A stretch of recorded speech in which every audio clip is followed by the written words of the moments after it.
That Welcome back. A bizarre lockdown at a Wyoming high school with a 16-year-old getting arrested and removed from campus in handcuffs for refusing to wear a mask.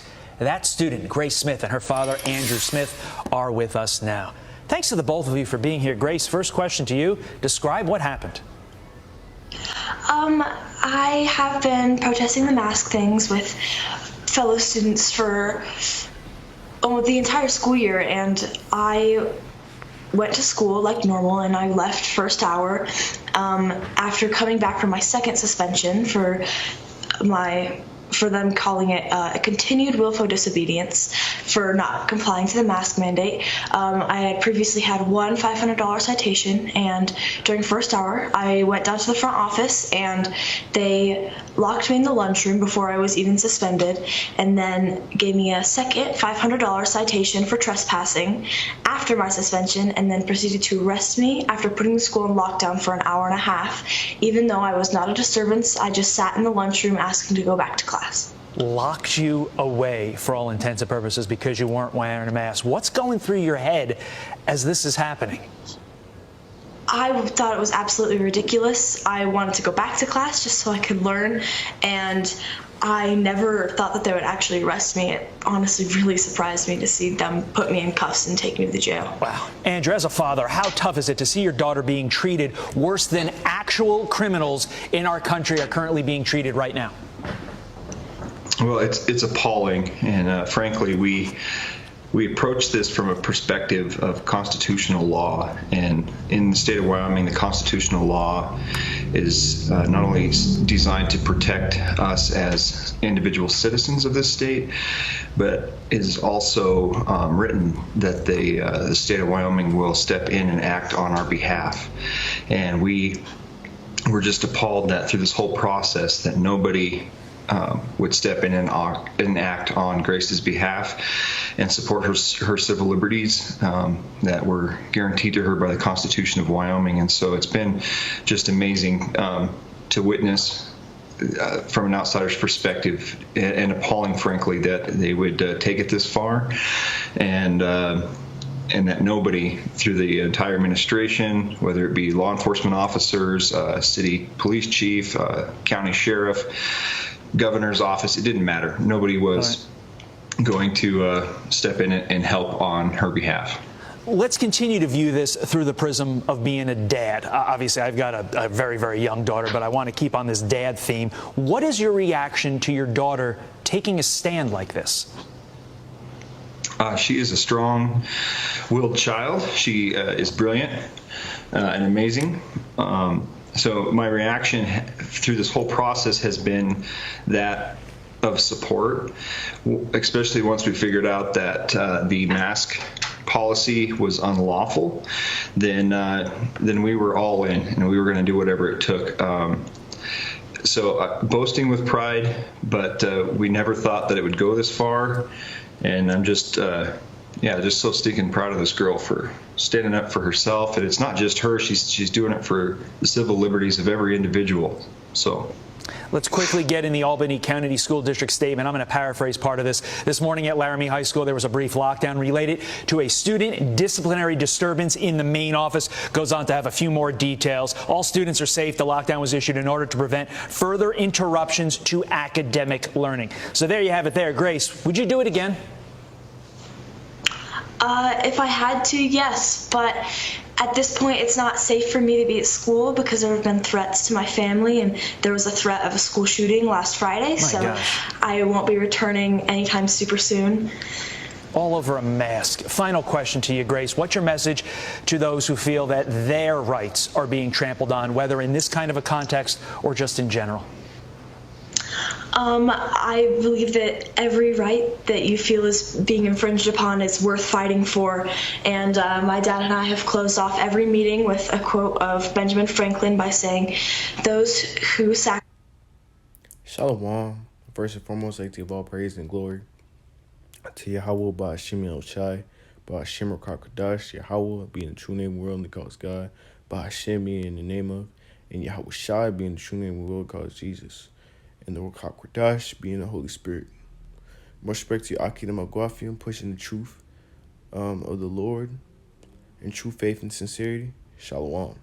So, today in this lesson, we're basically going to go off over, this video we just watched, man, this news, that just, came upon me, that, this high school student, she basically, got arrested, she was in handcuffs, for refusing to wear a mask, She was, verbally threatened. She was verbally threatened. She was physically threatened, just, all over a mask, just like how the reporter said, So this also shows, the unrighteous decrees of Esau, man, because a human, shouldn't be alienized just because, they're not wearing a mask, or they shouldn't be counted as a terrorist because they're not wearing a mask.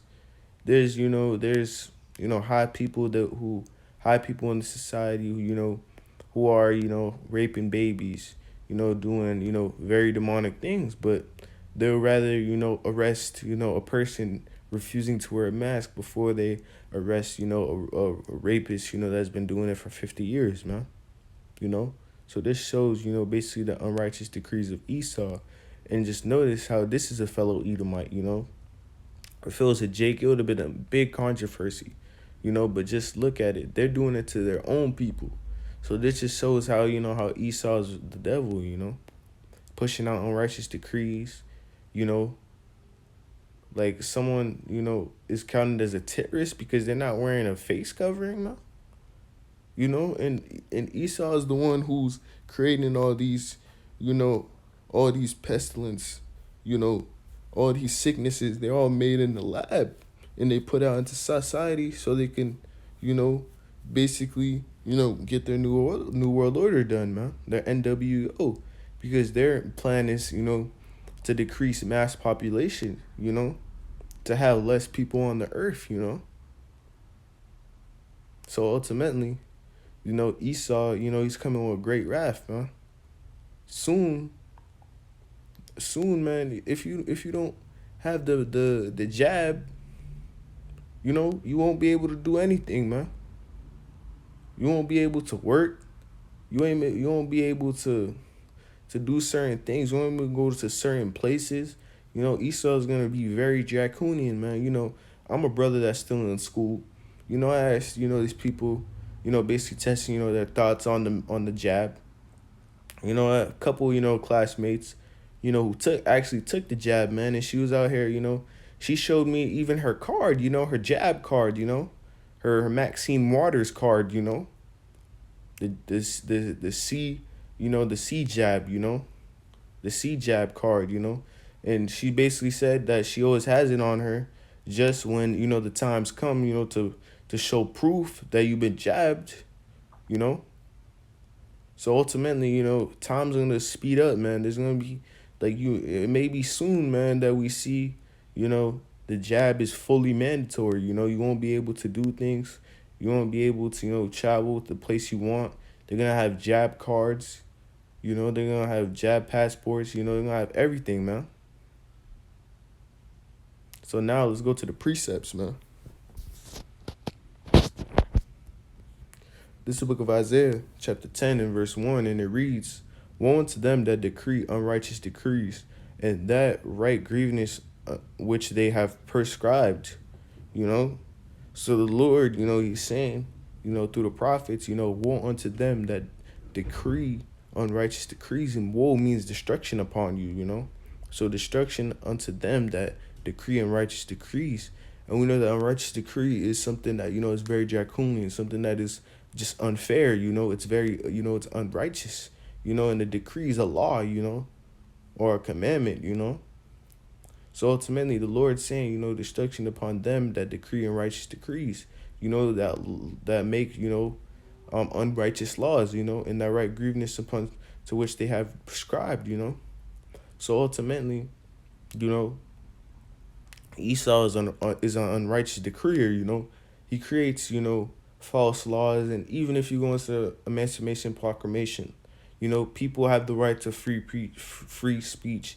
People have the right through free beliefs. Like even in the NBA, you see how Esau is draconian and very, unfair.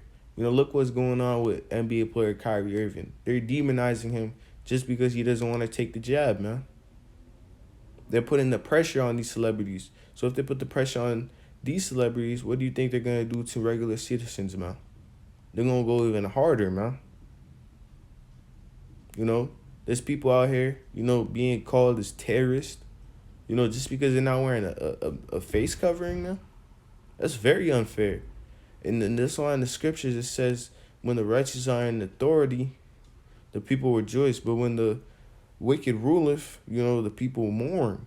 And people are mourning right now, man. There's mass division, but mass division is prophetic because, it was commanded, since the beginning that there will be, division upon the earth. And we clearly see that, that the Egyptians are upon the Egyptians. There's mass division, especially in Babylon, man. Like Esau's out here, pushing these mandates because he's trying to, get what he wants. And we know what he wants, the NWO. He's trying to be God. This how the song is like, stop trying to be God. Stop trying to be God. He wants to be God, so he's going to hurry up because he knows his time is short, And now, let's go to the book of Revelation, chapter 12 and verse 12, to basically, back up my claim,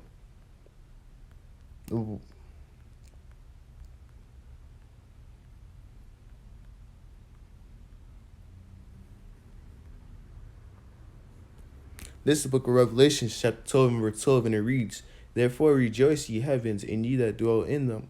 Woe to the inhabitants of the earth and of the sea, for the devil is come unto you, having great wrath, because he knoweth he have a short time, So basically, we know that the inhabitants of the earth, is the Edomites, the so-called Caucasian race, They're the inhabitants of the earth. The world is given unto them, Job 9 and 24. And we know the devil is not speaking about, the spiritual demon devil. No, it's talking about the physical counterpart of the devil, which is Esau, Edom. The devil has come on to you having great wrath because he know if you have a short time. So, Esau, sleazy E, he's going to be out here, pushing mandates. He's going to put great wrath. He's going to put mass, pressure, on the society. Because he knows if you have a short time, he knows that Yahweh Shemiel Shai is going to come back. These elites, they know about Yahweh Shai. They know how Yahweh Shai is going to come back and destroy Babylon the Great and put him in chains. So he knows that. So he's going to try to hurry up. The Lord hardened his heart to the point that he's going to hurry up. That he know that because he having for short time, Because soon, man, Esau's rulership is going to be over.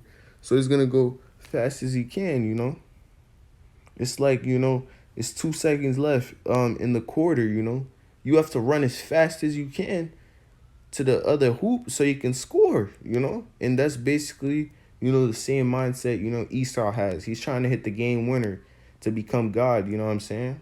So ultimately, he's going to push these mandates and little stuff like this. It's only the beginning. You think this is unfair? Wait till he pushes out, the MOB.